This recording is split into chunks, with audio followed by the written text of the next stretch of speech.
কবিতাৰ শিৰোনাম শব্দবোৰ।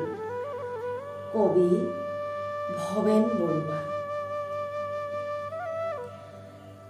প্ৰতিটো শব্দই দেৱদূত, প্ৰতিটোকেই বিচাৰিব লাগিব ধূসৰ স্তব্ধতাত, য'ত জলৰাশিত একোটা সন্ধ্যা ডুবি যায় আৰু কৃষ্ণবৰ্ণ অৰণ্যৰ ওপৰেদি হঠাতে দেখা যায় তৰা ভৰা আকাশৰ আভাস।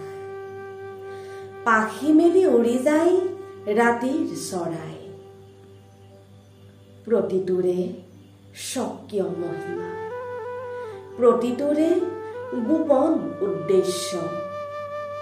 প্ৰতিটোকে পাব লাগিব আলোড়নৰ মাজত এক নিথৰতাত, য'ত গোপনে সময় স্তব্ধ হৈ ৰয় আৰু অৰ্থহীন বস্তুপুঞ্জ ৰূপান্তৰিত হয় বহুতো অৰ্থৰ স্তৰলৈ।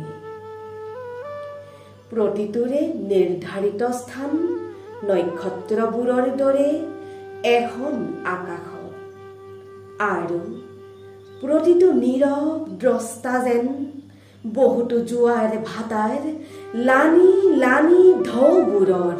ধন্যবাদ।